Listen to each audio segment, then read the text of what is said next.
Cool. Okay, well, welcome everyone, and thanks for taking time out of your day to come and listen to us. I hope everyone's making the best use of these interesting times in which we find ourselves. I also want to take the chance to thank Comnexa for affording us this chance to talk to you all today. A quick introduction to Sionic. We're a management consultancy of some 350 people across 13 countries. We work with some of the world's largest names such as Goldman's, HSBC, Wells Fargo, but also closer to home, focusing on the private equity, trust, corporate services businesses that we all know, and are many of them are represented here today. So to introduce myself then, my name is Stuart Richford. I'm the head of Sionic's transformation practice. I'm also a founder of the business here in Jersey under a different brand some 11 years ago. What many people don't quite realize is I'm also a massive techie. So as well as my sort of management experience, I've been integrating people and technology for nearly 30 years with a view to driving business performance. Before Google even existed, I designed and implemented an app to automate internal FX. I've worked in e-banking since the mid-90s. More recently, I'm now involved in various auto onboarding services and initiatives around compliance and digital ID and V verification for corporate services and private client business. And we're also using deep learning techniques to automate things like credit spreads on private equity fund finance products, as well as the sort of things we're going to talk about today. Outside of Sionic, I'm also an investor in and advisor to a number of tech startups. What drives me though, and at the heart of everything, is really a single core concept. It's how can we use technology to enable people to be better at their jobs, to make better decisions and take better actions, primarily within work, but also in our wider lives. So why now? So first off, I've no intention to make light of the current medical and economic crisis which we find ourselves in.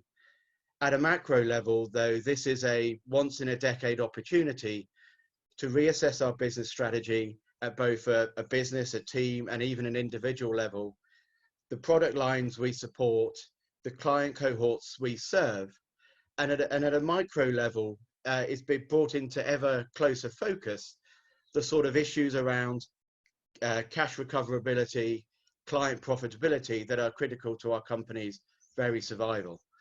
I think we also have an opportunity to make appropriate considered changes to our pricing, our service levels, and even our investment goals, certainly as we come out of this current crisis planning phase. Looking at the grid on the screen, all commercial businesses exist ultimately to serve clients. And I've put on screen a very simple model I use to help frame the conversation, which will take us through. But what we typically find when we analyze middling or underperforming businesses, that key clients make up about 10% of the book and around 70% of the profit. Core clients around 30% of the book and 45% of the profit, and the ballast around half the book and 10 to 15%. Now, I know that deliberately adds up to more than 130% of profitability, and that's because what we typically find is around 10% of a business's book is typically destroying around 30% of a company's profitability. And this is the area where I want to focus on, because it's the underperforming 30% where the quick wins are, but it's the performing 70% where we need to focus our investment effort longer term. Cool. So how do we fix a commercial strategy? So I've been working in commercial strategy, corporate strategy areas for around 20 years. to the point where I've actually even undertaken my own research in the space for my master's, my postgrad, and my MBA. And over the course of the decade, Sionic has built quite a library of intellectual property and what we call accelerators. So things around chargeability analysis, who in your team, what are they doing, what are they charging, what are we recovering? Recoverability analysis, which will go into some real world examples using real data with our colleagues at Comnexa. Also some strategic analysis around market rates and chargeability and your comparison to peers and sector norms. At a high level, this is around, defining a business and commercial strategy. Is defining the service proposition or adjusting the service propositions that serve those cohorts, the pricing strategies that we use to obviously capture some part of that value for our own businesses, a large number of soft skills around commercial behaviors in the organization, and of course process design to take risk out of the process and introduce a control and risk framework. As I said, I'm not going to spend too much time here because we're going to go into some real world examples with Comnexa in a second. To try and build to bring the impact to life, I guess that there's two phases to this. So I'm always very interested in management information and data-driven decision making. But importantly, what really drives business transformation is the actions of individuals that they take off the back of that information. Now, typically 20% of a business performance comes from, or a business transformation effort comes from a strategic level where you'll have, 10, 15 key decision makers, big things, M&A, divestment, strategic change and investment flows. But what often goes unrecognized is that about 80%, over 80% typically, of business transformation performance actually comes from enabling the 1,000 people to make better day-to-day decisions. Having information about a client at the point of decision, to me, is critical. As a very simple case, let's imagine an RM on Zoom making a client call in the current environment, and the client, turns around and asks for a discount. What should that RM do? The reality is it depends on a great deal of factors, but I trust it's quite easy to see that if the RM knows at the point of decision that the client is already underperforming or already has those discounts, the answer to that discount request should be a polite no.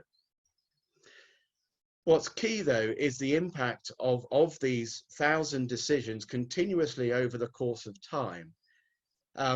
This particular case study we have on screen, based on the initial analysis, and once we got the exec buy-in and a realignment to the strategic direction, we engaged with every single client in every single client cohort over the period of about 18 months, clearly prioritized.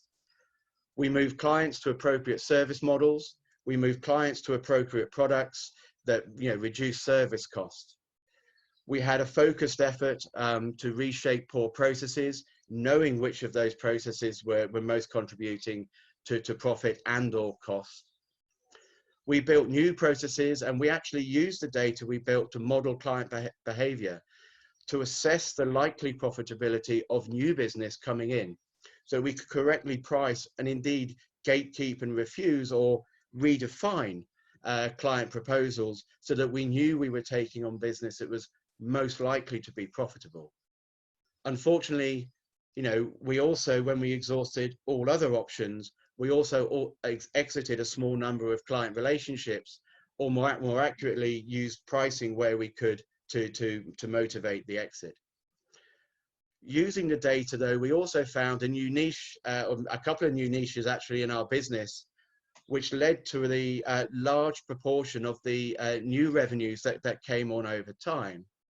And what I think is really powerful is that over time, we use the MI data and the systematic referral to the MI to drive decisions that led to a 50% increase in revenues, but even more impressive was a nearly doubling of profitability, which I think is quite remarkable, because that means we actually achieved most of our profitability by doing more with less, or more accurately, stopping providing services that don't add value, and stopping to serve clients that didn't value the services, that the service lines they were in.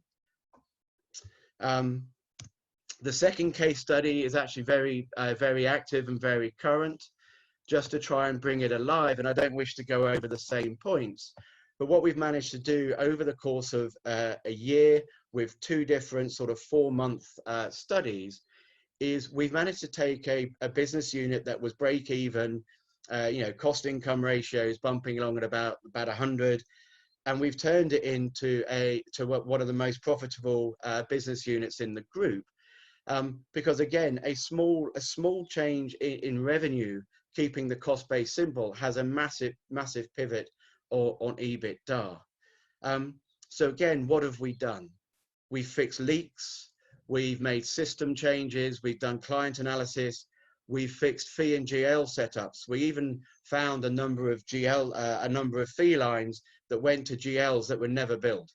So some hundreds of thousands just on errors which we found.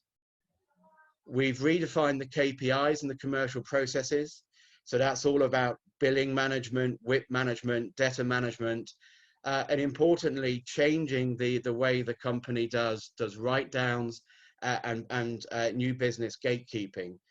The phenomena we discovered, which is not uncommon, is the notion of self-discounting. Ooh, I can't charge that to my client.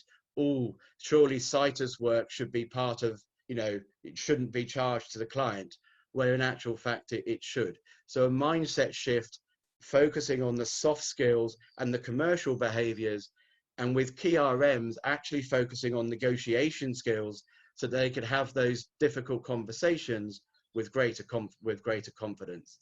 And in a very short space of time, as I said, we've turned around an underperforming business unit. I think what's important to try and understand is a lot of this revolves around taking data from different areas and combining it into a common place. And I think this is where the conversations with Salesforce and Comnexa are really exciting.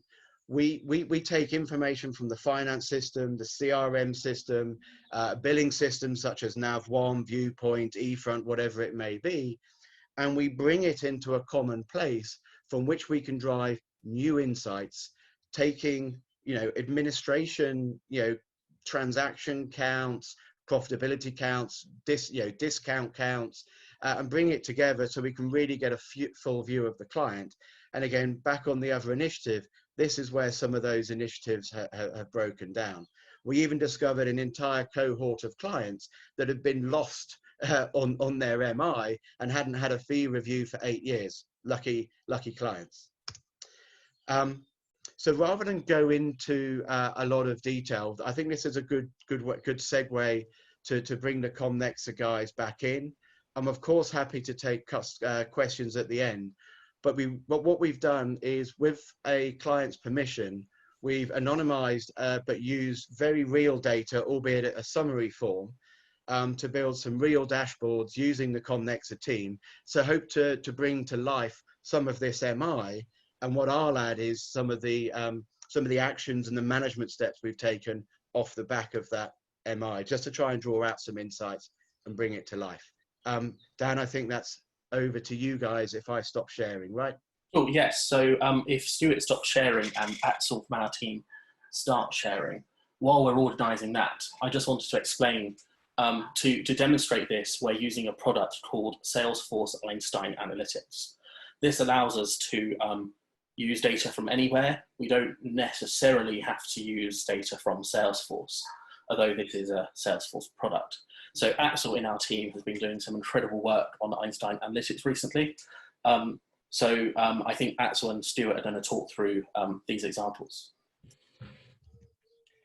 Yes, so as Stuart was saying earlier, we were provided with quite a lot of data in regards to chargeability and recoverability from one of their clients. And we wanted to create a visual representation of this data in a way that was easy to understand and would allow management to make well-informed decisions and understand where they should focus attention. So on the chargeability front, the first chart that you can see on the screen is the chargeability rates by role and then split out by the various teams in the business. So as you can see here, for bookkeepers, we have a minimum chargeability of 19.3%, an average of 30.5%, and a maximum of 44.98%. And this information is replicated across each role. Below that, we have a simple bar chart just showing the average, again, by role and team. Importantly, guys, this is the actual client chargeable utilization by team, by person, and of course we can roll into that. What's been quite interesting is where you see team 3 as an example. It has a very different makeup, and it's an important question to go, what's going on here? It's often quite right that an individual or a team may have reduced chargeability due to, let's say, a special project, a remediation engagement. But what we also find, there's a lot of behavioral differences between managers, between teams. And by looking at the data, what it drives us to those hotspots, so we can take actions as managers, as business leaders, to really understand what's going on. Why is team 3 out of kilter? Is it a different product set, or actually is their client set fundamentally broken, and do we need to take corrective action? Quite right. Following on from that, this data here, we've got a detailed list of every single individual split out by role. So you can tell the chargeable units versus non-chargeable and the total, which gives a nice overview of who's performing, who's underperforming, and again, gives insight into whether individuals are maybe charging less because they're working on projects, or if there are other issues going on in the background. And again, just before you scroll on, just looking at some of those lines, the person at the very top, we have a potential burnout issue. There's a few individuals who are working excessive hours and are under excessive pressure, as well as using this to optimize, negative performance. We also have to take steps as business leaders to protect individuals from burnout. And we can see here quite quickly that we've got a couple of individuals and a couple of teams who really do need extra investment and extra support. Behind the scenes, I know that this team happened to suffer a couple of losses, and what we were able to do and prove is that we should reallocate 1 or 2 people from our team into this team to actually supplement them at a point of need. Again, very small decisions that have a profound impact on performance and culture over time, and with just a very simple dashboard. Thanks, Dan. Axel, sorry. Thank you. Following on from this, what we have is quite neat, is a heat map, which quite neatly shows the individuals who might be maybe charging too little, who are maybe just not working on so much client work. And it just gives you the opportunity to delve in and see very quickly who is doing what, rather than going through a spreadsheet and looking at every single individual number and trying to work it out without having something displayed for you. What's really impressive is all of this is completely interactive. So we have some clients who have iPads and they have this on their iPads, and you can literally touch and interact with the data. I don't know if we can show an example now, Axel, of how we can drill in. So if we want to drill into this individual resource, we can drill in, and then everything in all the components updates live to show you that information. That's it. And this is done by team, by business line, by jurisdiction, whatever data we put in. And if you just go back to the original heat map there, Axel, what my eye is drawn to straight away, and it was when we did the analysis, look at this block at the very bottom, where you have a very large number of bookkeepers and accountants who are, at low levels of utilization and profitability. under analysis, what we found is that typically the accounting was not being charged appropriately. The actual effort that went into the complexity of the client was misrepresented 3-4 years ago. And what we've been able to do is trigger a series of client engagement and sort of workshops to speak to clients, to renegotiate contracts and make the changes. But you can see at a heartbeat, your eye is instantly drawn to these problem zones, and you have to tackle them one by one, because each person, each client is a subtly separate set of circumstances. And that takes me back to my point before. Real business transformation is getting 1,000 people to be 1% better, not one person being 100% better. Absolutely. The final section to this dashboard is just a couple of charts on absences. The data in both of these charts is the same, it's just split out differently. So the left is by team, the right is by role. So we can see that there are some people here who maybe are slightly absent more than they should, or they've just got more holiday, or they've started halfway through the year, so they've got more time out of the office compared to everyone else. Yeah, again, there's some cleanup items which we would need to do on this particular piece of data, because we did look into it when we saw it. But again, when you see outliers of performance and a significant level of absence within the team, I wouldn't necessarily be looking at the individuals. I would be looking at the manager. Yeah, as a business leader, what are we doing to cause significant turnover within one team?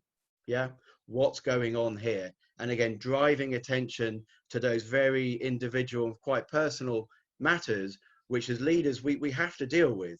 And again, the impact of consistently tackling these items when they crop up has a profound impact on culture, a profound impact on performance, and indeed the well-being of the community as bad performance and bad behavior is tackled.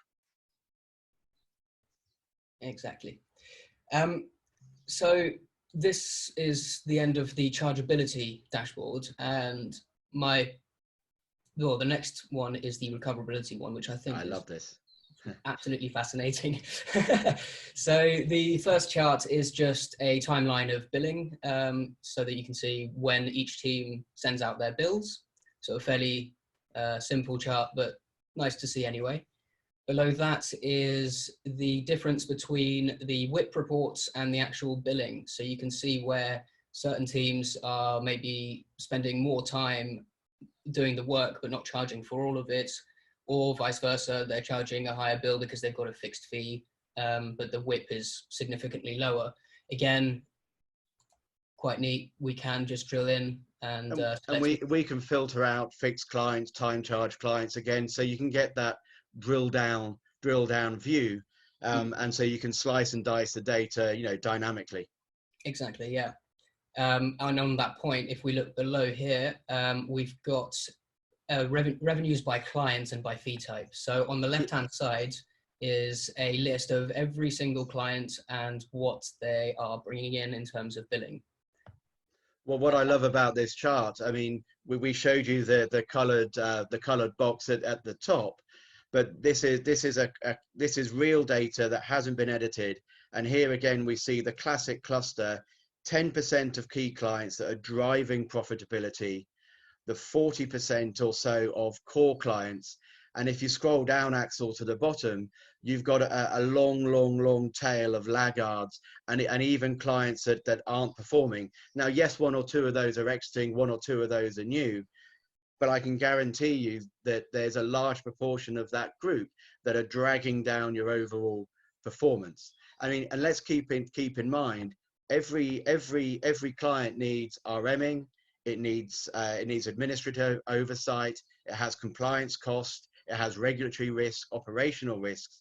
And as I mentioned, in my past life, we double profits, partly by new business, but mostly by eliminating waste and stopping serving client cohorts that we should not have, or client cohorts that are on the wrong proposition, and actually creating win-win scenarios by moving them to products and services that are better suited to them.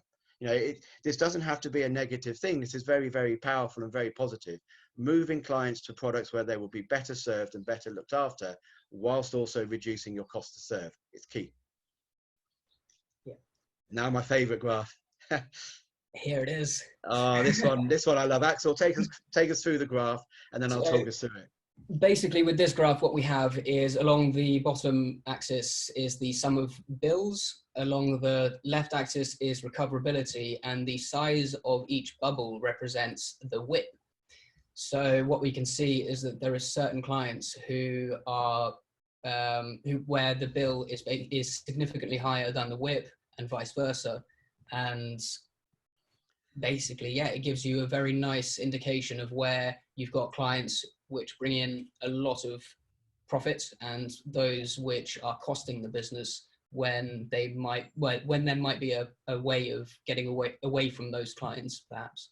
So off the back of this data, we've kind of done three core things. First of all, there's a large number of clients where they are under 75% recoverability. Now, we don't expect a time charge client necessarily to be at 100, but you get the idea. But in particular, we were able to find fixed charge clients where the service costs had rapidly had escalated over time, whereas the fixed fee hadn't necessarily kept up. We also have a cluster of clients, if you look at the top left, where we've got very high recoverability. Again, these are fixed fee clients that are generating significant profits. And again, back to my point before, we were able to find a subset of clients and a new niche of clients that were wonderfully profitable, that we could serve fantastically well, who also loved our products. So we actually refocused a whole raft of our energy and our efforts to going after more and more and more of those clients. Again, focusing our opportunity costs and our resources to the areas of maximum benefit. And it was from this that we were able to drive out those new business revenues and over time, take ourselves out of that loss-making position. And Axel, if you can just click on 379, the big blob. This is fantastic, guys. This is a client that should be making £400,000 per annum, but it's actually only making about 190. Yeah, this is a large whale of a client that needs looking at. And this is another phenomenon that we often find, where you have managers who say, no, client X is a great client for the bank. They're a great client for the trust. Look, they make £500,000 in revenue, £1 million in revenue. But I see this pattern repeated time and time again. £1 million of revenue is only any good if it doesn't cost you £2 million to service it. So here we see several examples of classic whales, big clients who are too big to lose, that we are massively over servicing. These are the areas where you need to get your exco and your senior leaders involved to fundamentally restructure the nature of the relationship, because it's in those big quick wins that a massive proportion of your upside is. The many small accounts on the sort of left hand side of the screen, sorry, this is where the bulk of your effort will be, and the 100 small wins. But it's these big whales that you go after first, and you can dramatically change your profitability in a matter of 4 or 5 months. As we said, with this case study, we did 2 4 or 5 month studies in the first half of 2 different years, and we've increased their EBITDA by an infinite percent, but we've increased their revenue by 20%. A massive impact on their book. And a powerful process. And Axel, to big up Einstein and the Salesforce product, and to be clear, my team had done this work with using nav data and using spreadsheets and Power BI. Axel was able to bring this to life in a matter of days. So taking nav1 data, taking data from other systems, we plugged it into Einstein, and we were able to create these dynamic charts in a matter of days. And it's incredibly powerful. There is a last element that I'd like to just briefly touch on with Einstein Analytics, and it's something called stories. As Dan mentioned earlier, Einstein has a lot of AI power to it. And one of the things that we can do is create a story. When we create a story, you select the data that you were looking at. You put in some basic parameters that you're looking for. So I want to maximize, let's say, billing. Create the story type. You can here you can either do an insight only, which just provides an overview of everything that's going on, or you can include predictions. And this is where Einstein Analytics does a lot of the work for you. And automated versus manual is just a selection of the fields that you want included. So it's as simple as that. It will start doing its work. And let's be clear, this is an AI tool in the background that's cranking through this without any input from the team. Exactly, yeah. It's just looking at the data. This can actually be, so let's imagine you're running your marketing and business development on Salesforce. You then use, let's say, Nav or Viewpoint, and you have it integrated with Salesforce. Einstein Analytics and the AI and machine learning tools will be monitoring all of your data. And we can also teach the tools over time the outcomes that you're looking for. So as Stuart was saying at the start, if you had a relationship manager calling up a client, we could actually have Einstein in the part of the CRM on the client profile recommending what it thinks the RM should do in that specific scenario based on historic data and future data and trends. This is really potentially quite powerful. And this is what I find incredible, because this is where, people working with technology, hand in glove, to drive true insights and business performance. This is why our businesses exist, is to serve our clients better. And again, the AI is very clever, but we also need to use people over time to tune the model, to deal with the false positives, to deal with the exceptions. But, over the course of 12 months, 18 months, making, a dozen, 20 small changes and tailoring the solution, the power of this technology is incredible for driving better decisions and better outcomes and better actions. So here we can see an example. It scanned through all the data quite quickly. And we can see here that Einstein is telling us that when a fee type is a standard fee, teams 1 and 2 typically do better. And we can start to then understand why. So along the top, we have what happened, why it happened, and then what could happen. But by putting all your data together, we can start to pull quite incredible stories live in real time. And because this is on the Salesforce platform, you can have your senior leadership team, whoever you want, involved in this on any device. So they could be on a phone, on an iPad. It's quite accessible to everybody. So it's not a tool just for IT to screenshot and send around. It's an interactive platform. Yeah, so I'm just going to return to this page, as I'd created a different version of this earlier, which should hopefully provide a clearer insight. So this is the chart that Dan just discussed. So again, here we can see that when the client is a key client, teams 1 and 2 do better. This is again about focusing effort towards your most profitable clients and keeping them happy. And because it does all of this in the background, it saves the company or the business a lot of time, because no one has to do the thinking. There's no one, it's doing it for you. So here, when team is team 3, if a client isn't a key client, team 3 does better.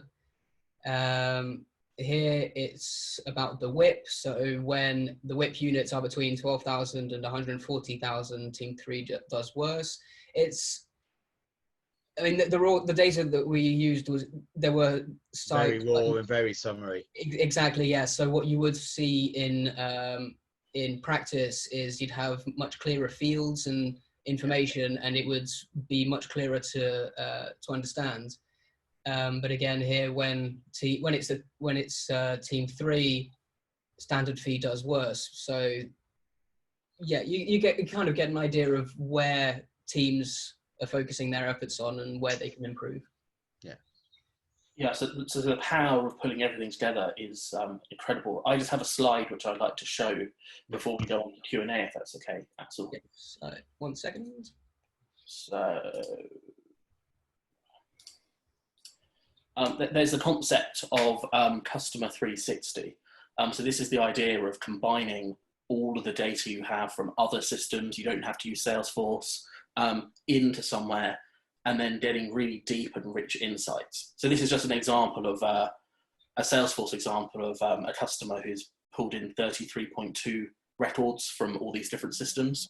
And then they're using Einstein to crunch through them and start to generate some really interesting insights. So this is just a sort of concept that I wanted to share with everybody. And with that, I think we've summed up our Einstein Analytics piece. Well done. Okay, well, thank you ever so much to Stuart, Al, and to Axel as well for the demo.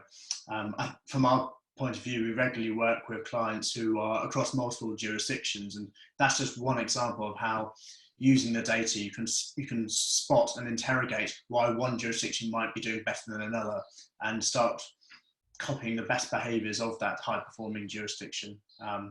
When I look at the attendees on the session today, I know a lot of you are our customers, and a lot of you are using Salesforce's sales and marketing solutions. And that's a very, very natural place to start with Salesforce tools. And typically when we're beginning with customers, it is with the core CRM product. I hope the example that we've given today is an example of how we can then extend services and how you can begin to look at how you can start to use the solutions at an operational level and not just as a sales and marketing tool. Julie from our team is here to field any questions. Julie, have there been any questions posted, please? Hi Phil, hi everyone. For now we just have one question. It's the following. You showed us a lot of data, and we have data in a multitude of different systems. Can the data be pulled from other systems into one system easily? It's critical that you do that, and that's actually where you drive the most insight from. So in this example and the case studies I used, we took information from front office treasury systems, we combined it with finance data, we combined it with data from administration platforms, so we knew how many payments and things that people had done, and it was actually combining those 3 or 4 sources of data into one place, which in this case is Salesforce, to drive those insights. So the integration, I'm not going to say it's easy, but it is technical work, and it does take a bit of time. But if you're technology minded, it's easy to do. Yeah, and in terms of Einstein Analytics, pulling in the data is actually fairly straightforward. So if you have Salesforce, you can link your data from Salesforce directly into Einstein Analytics, and it will sync automatically. So when new data is added to Salesforce, it's automatically pulled into Einstein Analytics. Otherwise, you can do a simple upload with a CSV file. So just Excel, and in fact, the recoverability dashboards was just a CSV file. So yeah, in terms of actually using the data and inputting it into Einstein to then manipulate it, it's very, very easy. To my mind, the technology side of a digital transformation is the easiest part. The technology today works. The much bigger change is making the cultural and behavioral changes in your organizations. Those very human structures and risk frameworks, those are the bits that take a bit more time and effort to change. The technology is incredible, but it's how you use it and the actions that you take off the back of it that takes time to change. Great.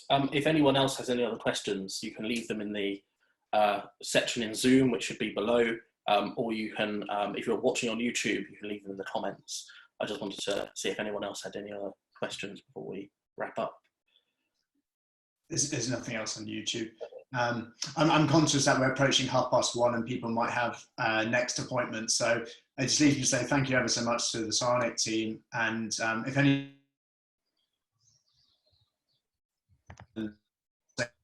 us at hello@comnexa.co.uk or via our personal emails if you have. Cool. Thank you very much. We thought it was a really interesting presentation. Will you send the slides Yeah. around to Thank everyone, you. Phil? Yeah. Right. Yes. Yeah, So yeah. Well, just sorry, Phil's internet seems to be playing up, so I just wanted to explain.